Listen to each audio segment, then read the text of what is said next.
Hey everybody, I am John Anderson, Director of Media for Nebraska Firearms Owners Association.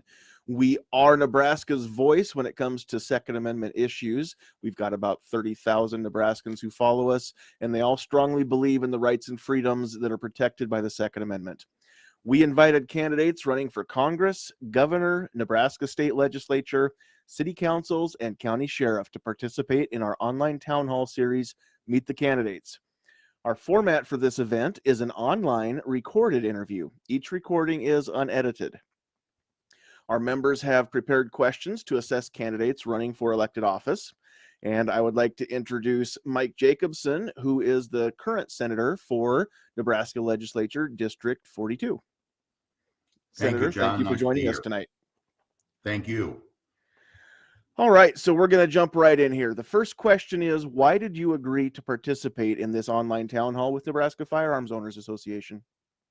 Well, I can tell you as sitting state senator, I spent the last 30 days in the Nebraska legislature and found how important it is to be in contact with constituents and people really in the know on these issues.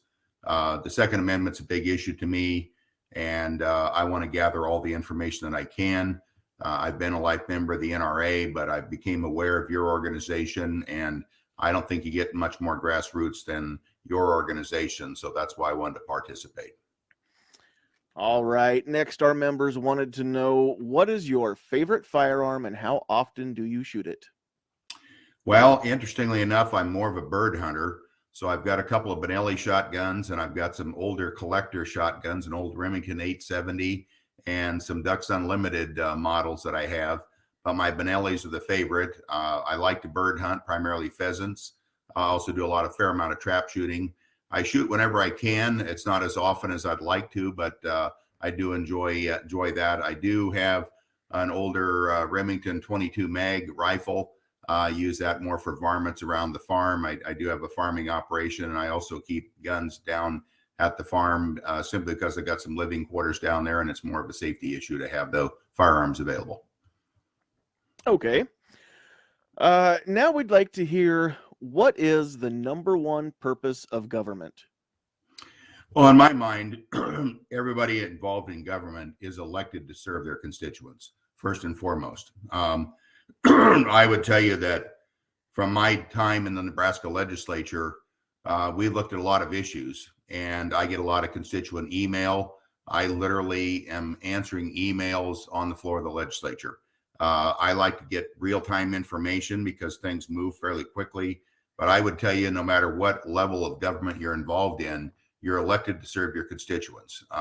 They understand what your platforms are, what your views are, but at the same time, you're really looking there to serve what their best interests are. And that's what I've tried to do in my time in the legislature. Okay. Our members have several issues of interest, so let's dive in with the next question.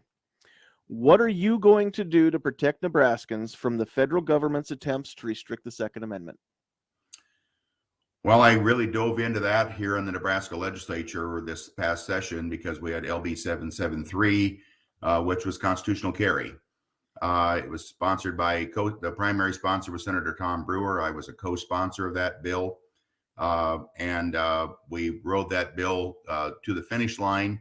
Unfortunately, we didn't get across the finish line for a couple of reasons. Primarily, we had a key state senator who had a detached retina and been out of the legislature for the last 2.5 weeks. His vote was key because we had one other state senator who would have voted with us and gotten us the cloture vote. I think it's important to point out, though, and I'm really glad that we're talking about this particular subject because I think about this particular bill, taking it through the process. We had a clean constitutional carry bill, but there was an amendment added in order to get the support of the Omaha Police Union. And I ended up voting against that amendment because that amendment would have carved out the city of Omaha from being subject to constitutional carry. It would also have stiffened gun owners' penalties. So if you were involved in any kind of a crime, it would move very quickly to a felony simply, and that was part of the condition that went along with this amendment. I heard from virtually every constituent that reached out to me how they opposed the amendment. So I voted against the amendment. We did lose a couple of votes because the amendment wasn't attached, but at the same time, we picked up 2 North Omaha senators who would have otherwise voted against the bill. So jettisoning the amendment was a wash. We had 35 votes early in the session. We lost a couple of people. That was very key. I am absolutely convinced we're going to come back next year with a more conservative legislature, and we will get constitutional carry across the finish line. All right. So now we're going to go a bit further with some specific issues we're addressing in Nebraska lately. And you've spoken a little bit about this already, but the next question is, what is your position on constitutional carry? And what will you do or what have you done in support of that position? Well, I'm going to continue doing what I have done. Constitutional carry is, I'm still flabbergasted anyone would be opposed to constitutional carry. Let's be real clear. In Nebraska, you have to, in order to be open carry, you have to pass all of the regulations that are required up front. You know, you can't be a felon. There's a whole list of carve-outs to where you can't open carry. But if you can open carry, then I'm baffled as to why you're not allowed to be able to put that gun in a handbag under your seat, or just put a jacket on that covers up your gun simply by putting the jacket on, and you go from being legal to being a felon. That just doesn't make any sense. And so to me, constitutional carry should not be very, very difficult to work through. What we got hung up on in the legislature, and again, keeping in mind with constitutional carry, that would allow you to basically conceal the weapon while within the borders of Nebraska, provided that you owned the gun and held the gun legally. There was a lot of pushback on training requirements. We all know that training not only is expensive, but very time consuming. And so if someone wants to buy a gun and needs the gun for protection, I don't know why they would have to go through all this length of time to get the training done if they needed the gun and they rightfully could purchase the gun. So I think all too many of our laws are geared to protect to basically infringe on the rights of the majority. And there's just a simply very, very small minority that could be impacted on the other side. So I think they've got this backwards. They continue to have it backwards. But in my mind, this is a fundamental right, and it should not be that difficult to get past. All right. And how about your position on red flag laws? And what will you do or what have you done in support of that position? Well, the red flag laws have not been presented in this legislature. Red flag laws, frankly, are unconstitutional. It's just another way to keep law-abiding citizens from having guns without any kind of due process. So I would fight vehemently against any red flag laws. They may sound good on the surface, but it's another way for the federal government to come in and take your gun away simply on accusations without due process. And so without due process, this doesn't make sense. I'm opposed to red flag laws. Okay, as one of the few states without it, let's discuss your thoughts on state preemption of firearm laws, and what will you do or what have you done in support of that position? Well, my vote against the Omaha Amendment on our constitutional carry bill is one good example of how I don't believe in these carve-outs. Whether it's the city of Omaha, whether it's the city of Lincoln, we live in one state. The law should be the same throughout the state. I will continue to vote against any of these preemptions, carve-outs. There are still some on the books now in Lincoln and in Omaha that concern me. I would be there to vote to repeal those and make it the law the same throughout the state. All right. Recently, we had an opportunity to address some much needed protections via LB 300 Castle Doctrine.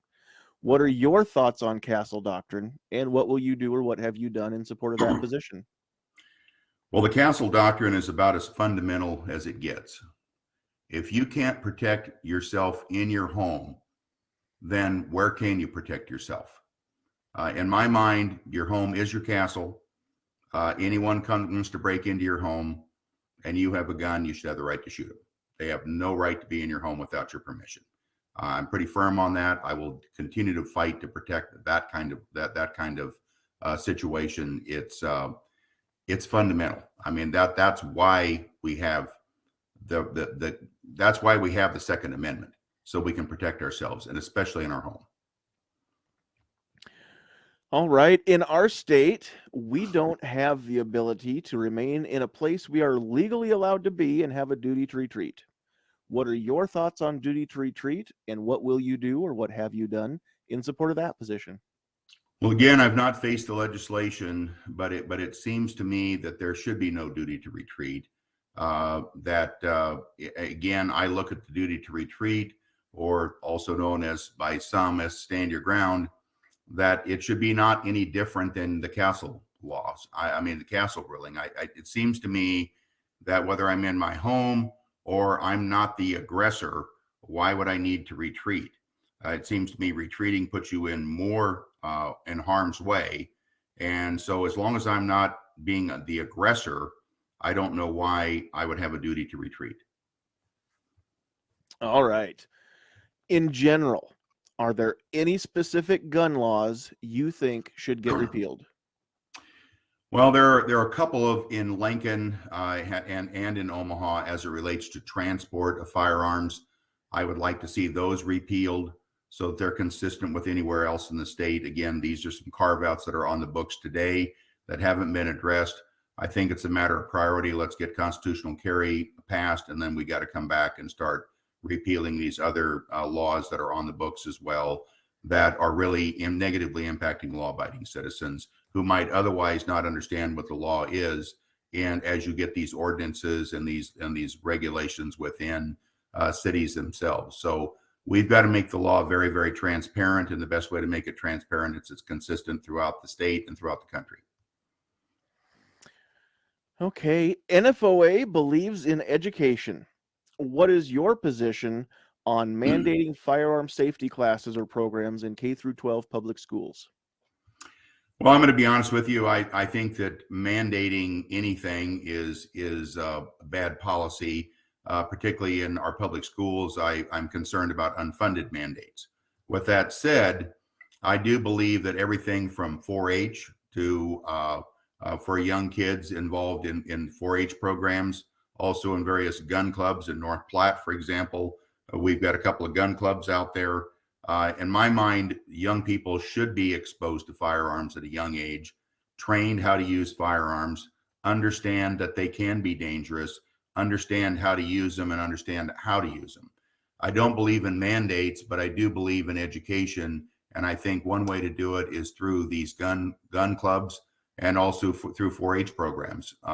We need to continue to get our youth involved in understanding these things at an early age and not being brainwashed by a lot of the media and others who are constantly talking about how the gun is the bad guy. All right. Being a 2A supporter, what is your position on the intent and purpose of the Second Amendment? Well, the Second Amendment is really, in my mind, quite clear. We have the right to bear arms, period.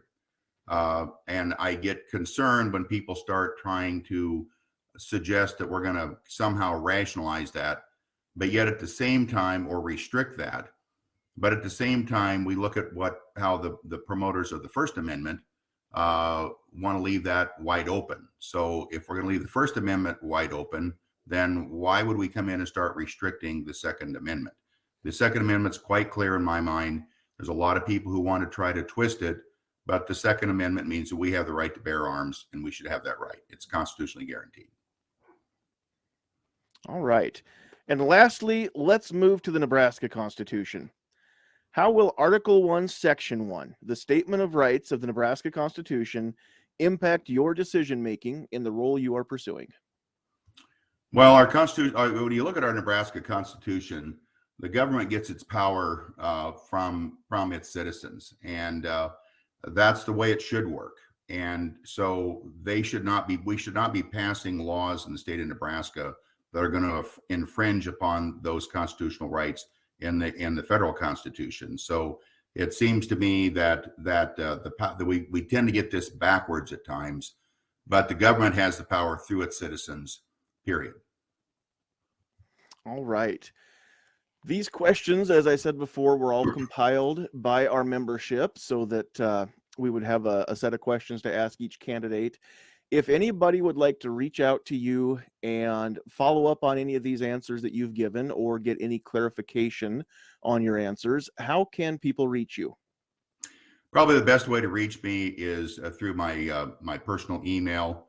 That would be M as in Mike, Jacobson with an O, at nlnb.com. I'll spell that out.